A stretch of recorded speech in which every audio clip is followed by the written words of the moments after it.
The town of Oak Haven materialized from the desert twilight like a forgotten photograph. Its buildings, all faded brick and weathered wood, leaned against each other for support. For two couples on a cross-country road trip, it was a charming, if eerie, detour. The map showed it as a dot. Their GPS had flickered and died 10 miles back. "It's got character," Liam said, steering the SUV down the main street. It was utterly deserted. No one on the sidewalks, no lights in the windows, just the slow creak of a hanging sign for the wayfarer's rest. His girlfriend, Chloe, squeezed his arm. "It's like a ghost town." In the back, Mark and Sarah exchanged a look. "As long as the showers have hot water," Mark quipped, though the joke fell flat in the profound silence. The hotel was as still as the streets. An elderly clerk with watery, distant eyes handed them keys without a word, his gaze fixed on a point somewhere beyond them. The room was clean, but carried the same stale, melancholic air as the town. As true darkness fell, a deep, resonant bell began to toll from a church spire they hadn't noticed before. It wasn't calling for prayer, it was a countdown. "Let's go for a walk," Chloe suggested, unnerved by the room's stillness. "It's so quiet. It'll be romantic." Liam hesitated, a primal unease coiling in his gut.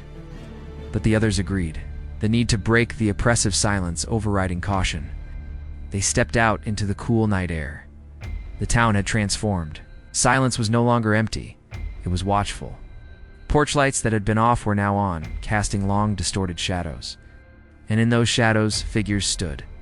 Men, women, even older children were gathered on their porches. They weren't talking.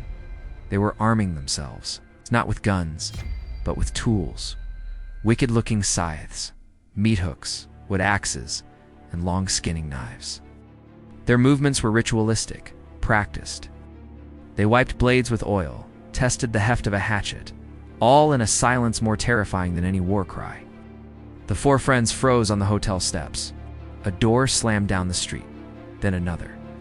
The figures began to step off their porches and into the road. Their faces were not twisted in rage, but set in a grim ceremonial resolve. They moved into the center of the main street, a slow gathering tide of quiet purpose. Liam's blood ran cold. Back inside. Now. It was too late. 100 pairs of eyes turned in unison toward the movement on the hotel steps. The hunt had seen its quarry. They ran. Not back into the hotel, the flimsy lock was a death sentence, but down a narrow alley beside it, into the labyrinth of back streets. The moment they broke into a sprint, the silence shattered. There was no roar, no screaming, just the soft, thunderous sound of dozens of booted feet breaking into a synchronized jogging pursuit. It was a sound of grim efficiency. The town was a trap. Fences were too high, gates were locked, and every door they passed was barred from within. They were being herded. Sarah, her breath coming in ragged sobs, tripped on a loose cobblestone and fell hard. Before the others could pull her up, the front line of the townsfolk was upon them. A man with a kind, grandfatherly face and eyes as dead as stone swung a scythe. It wasn't aimed to kill. Curved blade hooked into the back of Sarah's leg, severing her hamstring with a sickening tear. Her scream was a short, sharp thing that was swallowed by the alley.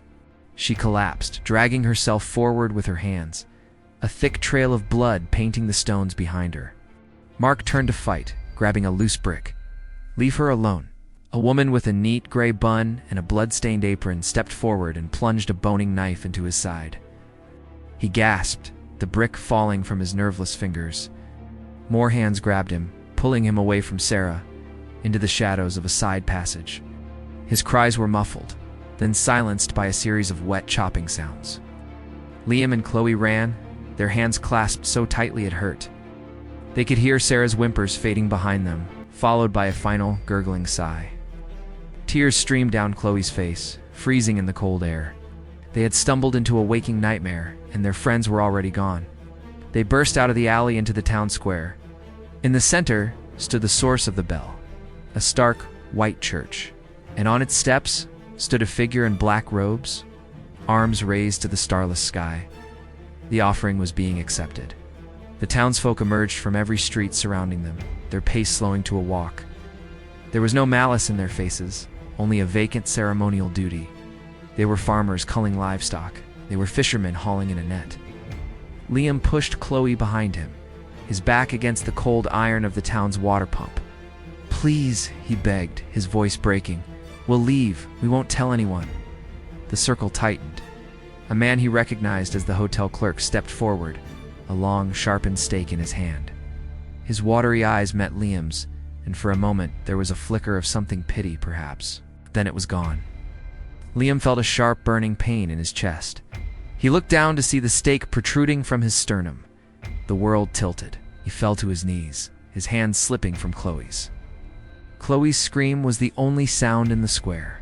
It was a raw, soul-rending shriek of absolute loss and terror. She collapsed beside Liam, clutching his jacket as the light faded from his eyes. Hands closed around her arms. They were not rough but firm.